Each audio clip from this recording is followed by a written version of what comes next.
જય માતાજી મિત્રો। તો આજે જવાનું છે અમારા દશરથભાઈના ખેતરમાં મિત્રો। અહીંયાનો ફોન આવ્યો હતો કે અમારા ખેતરમાં મગફળી વાવેલી છે, તમે લેવા આવજો। તો મિત્રો આપણે આજે અહીંયા જવાનું છે, તો વિડીયોમાં બના રહેજો। જય માતાજી। દસ્સુ ને જાગુબેન ક્યાં દ્વારા તમે? મગફળી વખતે હણ ખેતરમાં ચાલો હડો આગળ ચાલો।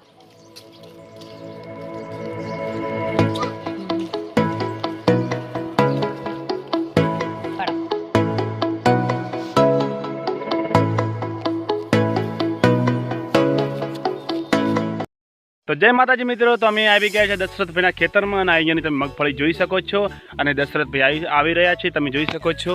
અને દશરથભાઈને આપણે વાત કરશું કે અહીંયાની મગફળી કેવી રીતે મહેનત કરીને વાવી છે અને મગફળીમાં શું શું લાવ્યું છે, આજે એના વિશે વાત કરવાની છે મિત્રો। તો વિડીયોમાં બના રહેજો। દશરથભાઈ આવી ગયા છો। દશરથભાઈ કેમ છો? મજામાં? હા, મજામાં। અને મજામાં। તો તમે મગફળીમાં શું શું લાવશો અને તમે મગફળી કેવી રીતે મહેનત કરી અને અંદર કયું ખાતર લાવશો અને શું શું લાવશો એના વિશે મને વાત કરો। તો જુઓ કે એમાં એવું છે સંજયભાઈ, હા, અમારી મગફળી છે બરાબર, અને જો અત્યારે હું 1-2 છોડ ઉખાડી લાવ્યો છું। હા, અને આ મગફળી એટલે કે વહેલા ઉખાડ્યા હતા એટલે થોડું સુકાયો છે ભૂકો, પણ બેસવામાં સારું છે ને એની અંદર આપણે કોઈ પણ ફર્ટિલાઇઝર ખાતરનો ઉપયોગ નથી કરેલો, એ તો બધાને ખબર જ છે। તો કે એની અંદર આપણે ભેંસોનું ગાયોનું જે ગૌમૂત્ર આવે છે આપણે એક જગ્યાએ ભેગું કરી અને પછી જ્યારે આપણે મગફળીમાં પાણી વાળવાનું થાય છે ત્યારે આપણે પાણી સાથે હાંકીએ છીએ અને એનું રિઝલ્ટ આ તમારી આંખોની સામે છે, જોઈ શકો છો તમે કે એમાં કોઈ પણ જાતનું ફર્ટિલાઇઝર ખાતરનો ઉપયોગ નથી કરેલો। એ તો તમને પણ ખબર છે ને બીજા મારા આજુબાજુના પાડોશીને પણ ખબર જ છે વાલા। તો જો આ છે અમારી એ મગફળી, અને આજે થોડું એવું થયું કે આજે રાત્રે ઝાટકા મશીન થોડું લેટ ચાલુ કર્યું હતું, એના કારણથી થોડા ભૂંડ આવી ગયા છે મગફળીમાં, થોડી બગાડ કર્યો છે। તો બીજું શું કહીએ કયો? તો મિત્રો તમે દશરથભાઈની વાત સાંભળી અને અહીંયાની સરસ મજાની મગફળીમાં મહેનત કરી છે અને 10 વીઘા મગફળી વાવેલી છે અહીંયાની, અને અમે દશરથભાઈની મુલાકાત કરી અને અહીંયા અમારા ફોન આવ્યો હતો કે અમારા ખેતરમાં મગફળી છે, તમે લેવા આવજો। અને અમે દશરથભાઈ હારે વાત કરી કે એની મગફળી કેવી છે। તો મિત્રો આજનો વિડીયો તમને સારો લાગ્યો હોય તો લાઈક કરી દેજો, ફોલો કરી દેજો અને દશરથભાઈ જેવી ખેતી પણ તમે કરજો। લઈ જાઓ। જય માતાજી મિત્રો। તો અને મારા વાલા જો કે આ છે અમારી મગફળી ને હું પણ એક યુટ્યુબની અંદર સરસ મજાના વિડીયો બનાવું છું, મારી પણ ખુદની એક ચેનલ છે, એની અંદર પણ કદાચ તમે સર્ચ મારીને જોઈ શકો છો। તો મારી ચેનલનું નામ છે VVS ડિજિટલ અને એમાં મારા ખુદના પ્રોપર વિડીયો છે। તો મારા વાલા એ વિડીયો પણ તમે એકવાર લાઈક કરીને જોજો, અને સંજયભાઈની ચેનલ ઉપર નવા હોય તો સંજયભાઈની ચેનલને પણ સબસ્ક્રાઈબર કરવાનું ભૂલતા નહીં, જેથી થોડો ઘણો એમને પણ સપોર્ટ મળી શકે। બસ આટલી આશા કરીએ છીએ અને નવા વિડીયોમાં ફરી મળીશું। તો હવે સંજયભાઈ અમે રજા લઈએ। ઓકે, વાતો નહીં, તમારા હારે વાત કરીને મને સારું લાગ્યું અને હવે બીજા વિડીયોમાં મળીશું। એ મિત્રોને મેં આશા કરીશું કે બીજો સરસ મજાનો વિડીયો લઈને આવશું મિત્રો। તો હવે દશરથભાઈ પણ મગફળી આલી છે, આપણે ઘરે જઈને શેકવાની છે, તમને પણ એ વિડીયોમાં બતાવીશું। હવે આપણે ચાલશું ઘરે, ચાલો। તો મિત્રો અમે મગફળી લઈને આવી ગયા છે, તમે જોઈ શકો છો, અને જાગુ પણ છેલ્લી મગફળી લાવે છે અને આપણે હવે શેકવાની છે, તમને વિડીયોમાં બતાવીશું। વિડીયોમાં બના રહેજો।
તો જય માતાજી મિત્રો, તો આપણે ફોફા થઈ ગયા છે તૈયાર અને હવે કલાડી ગરમ થાય છે, તમે જોઈ શકો છો હમણાં.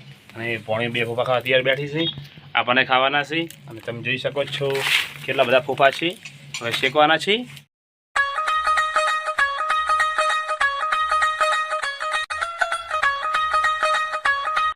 ऐसा मत करो मेरी जान, लाइफ में कुछ अच्छा करो यार.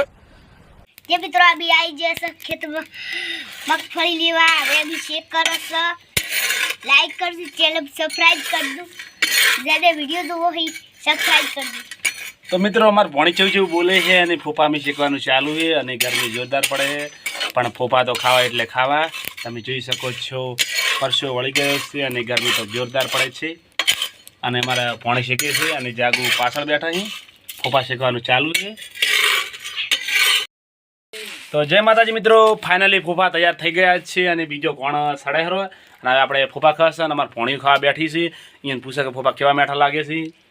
ચા ફોફા જશું છે મીઠા મીઠા જેન ખાવા વિડિયો को લાઈક કરજો, ચેનલ સબસ્ક્રાઇબ કરજો. હા જાગુ ચા ફોફા મેઠા છે, હા ફોફા ચા મેઠા છે. મીઠા મીઠા. તો મિત્રો તમે જોઈ શકો છો પોણી ફોફાના વખાણ કરે છે મિત્રો. અને તમારા મિત્રો ફોફા ખાવા હોય તો કોમેન્ટ કરજો. બીજા વિડીયોમાં મળીશું. જય માતાજી મિત્રો, આજનો વિડીયો આટલો. Bye bye. બાય.